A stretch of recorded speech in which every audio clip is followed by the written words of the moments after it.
কি তা জানি হইছে আমরা বাড়ির দিকে এত বাজি ফুটতেছে আর কি কারোর বিয়া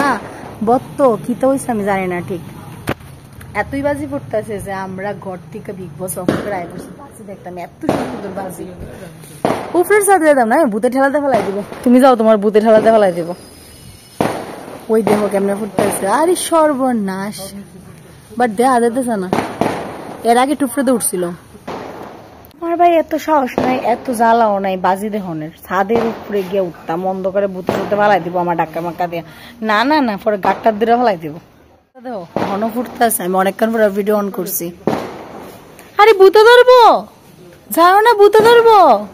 ভূতে ডাক্কাতে ফেলাই দিব আজকে শনিবার কিন্তু উইকেন্ড আর এখন আমরা বিগ বস শেষ হইলো আর এদিকে আমার ঘরের বিগ বস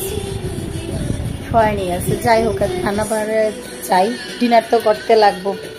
রাত্র প্রায় বাজে 10টা 10:30 বাজারে গেছিলাম বাপরে বাপ বাজারে এনে সবজির এত দাম এদিকে কুমড়ের ডাঁটা মানে কুমড়ের ডুগা যেটা আমার খুবই প্রিয় শুটকি দিয়া তেল ছেড়া খাইতে ভালো লাগে আনছি ডাঁটা তারপরে এখানে আছে বাঁধাকপি ছড়া আরো জানি কি ধনিয়া পাতা এদিক ফ্রিজে ঢুকাইতে লাগবে কিচ্ছু গুছাইছে না শরীর একদম ভালো লাগতেছে না আদা কাঁচা লঙ্কা সামথিং আদা কাঁচা লঙ্কা বেগুন আর ফুলকপি সবজি বাজার করে নিয়ে সময় বাজারে যাবো আমরা সময় কুলাইতাম পাই না যা লেগে অবস্থা তারপরে কফি খাইলাম এতক্ষণ টিভি দেখলাম এখন তো ডিনার করতে লাগবো আজকে আমরা শনিবারটা একটু লেট ডিনার হয় যাই হোক এখন মাছ ভাজি বানাম মাছ ভাজি মানে একটু তন্দুর টাইপ করে মাছটা ভাজি করো মাছটা হলো পুঠা মাছ তো পুঠা মাছটা আমি একটু অন্যরকম ভাবেই এক একদিন খাই ঝোল থেকে বেশি ভাজিটাই ভালো লাগে তো চলো কাজকর্ম শুরু করি ব্লগটা পরে কন্টিনিউ করতে আমি এরকম ভাবে আদা রসুনের পেস্ট লাল লঙ্কা হলুদ লবণ একটু লেবুর রস একটু জিরা পাউডার এরকম ভাবে দিয়ে এটা আমি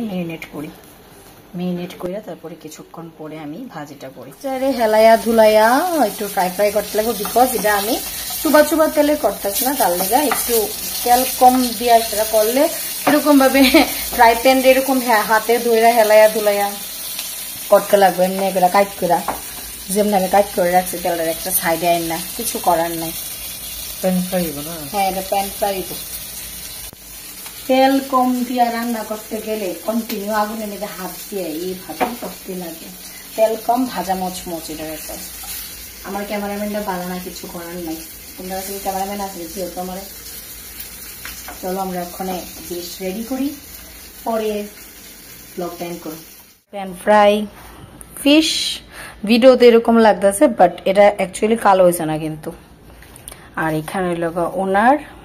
তো চলো এখন ভিডিওটা আমরা এখানে এন্ড করে দিতেছি আজকের উইকেন্ড মানে স্যাটারডে ব্লগ এখানে শেষ করতে তো চলো tata bye bye good night দেখা হবে আবার নতুন ভিডিওতে ততক্ষণ পর্যন্ত টাটা।